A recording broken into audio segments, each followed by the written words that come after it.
So we're here on Dead Fish, and I got a flat tire. We got Josh, the bike mojo. He's about to show us how to take one of these things out of here to fix the tire.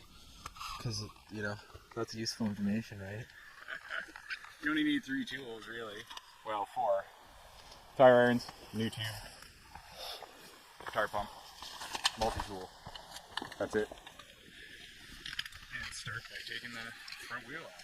So these guys are little locking bolts. They keep the axle from rotating. Right, so we're going to loosen that off.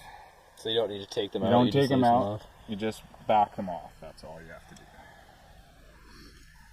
And then we actually have to take the axle itself off. So you see I'm using a 6mm here. This backs out. It's like a cap that goes over the end of the axle. A threaded cap. And then we push the axle out. Right? It's just that easy. Done. Tire comes off.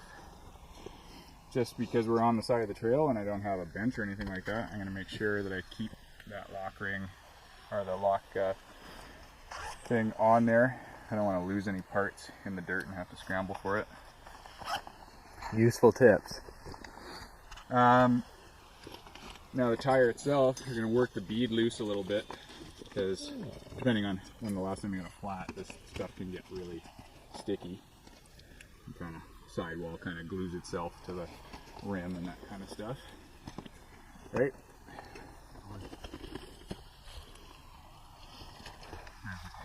Make your life easier. You can do it with your fingers, but it's always fun to see how far you can flip these into the bush when they go flying.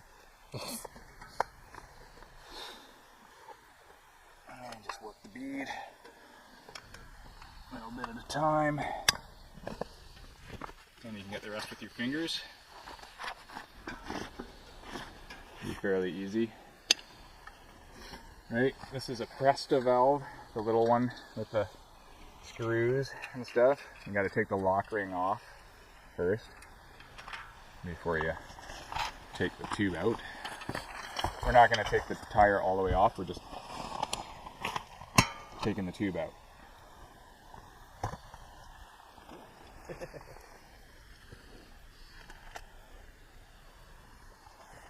So the next tube, before you put it in, it's a good idea to put a little bit of air in it.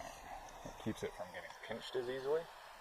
So I unscrew that, take this lock ring off, and with my trusty pump here,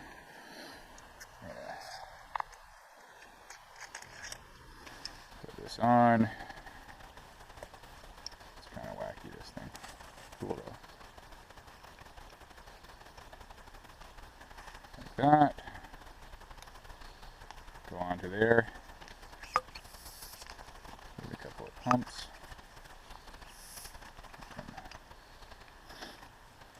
Sometimes they just blow into it.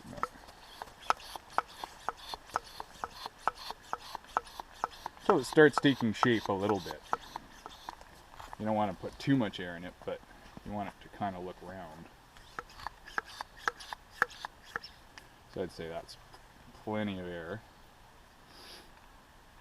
It's like a 29 or something. No, it's 26. Alright, so we're going to start with the valve hole. Okay, so you look around the rim, look for the hole. It's there somewhere. Where is it? There it is. There it is, right in front of me. So it goes in there like that.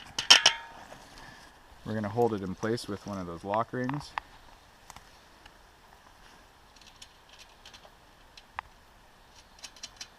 Keep it loose for now so that it can float up and down.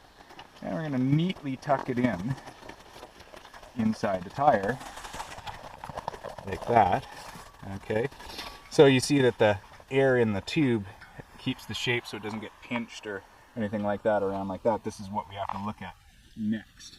When we start moving the bead back on, I'm going to start from the top here and work both sides, and making sure that my tube isn't getting pinched in any way, shape, or form. And as we come to the last bit, it's going to get a little bit harder. So I'm going to work the bead in like that. Turn it around here so you guys can see. I'm going to work it over. I'm not using any tools because that way I'm pretty much guaranteed that I'm not going to hurt the new tube.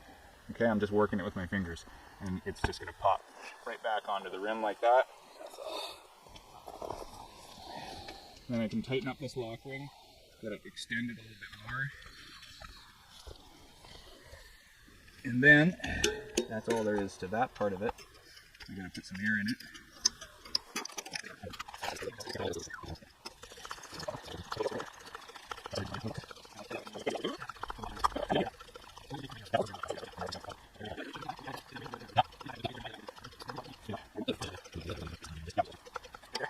Tightening up that lock ring. Get this thing off.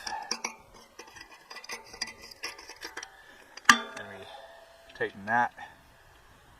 That just keeps the valve from accidentally getting pushed in. So what are these valves called? These are Presta valves. Yeah. Right? The car style ones are called Schrader. And the Prestas are the bicycle ones. Or the smaller size ones that you only see on bicycles. Oh yeah, you want to do the rear tire as well, right? Yeah. I'll leave that connected. And there we have it, folks. Well, almost. Now we're going to put it back together.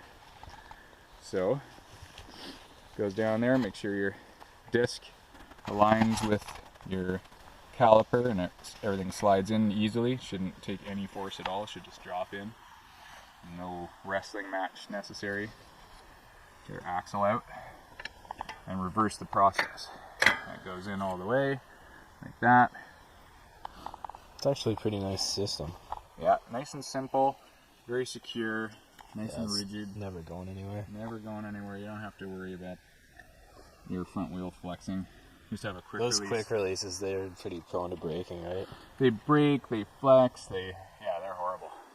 I've actually like done in the sides of my fork just like this from the flex of the wheel. Oh yeah. You know, from like just really hitting it and worn through the lower part of the forks. So torque wise, you know, you want to make sure that this is snug, you know, but I'm not like trying to reef on it. It doesn't need a whole lot. It needs to be tight. Like 30 or 40 pounds pressure or something Yeah. like that. Like a good amount if you know how to measure that or how to feel that. Otherwise, it's basically go to where it's tight and go a little bit more. And these lock bolts don't need hardly any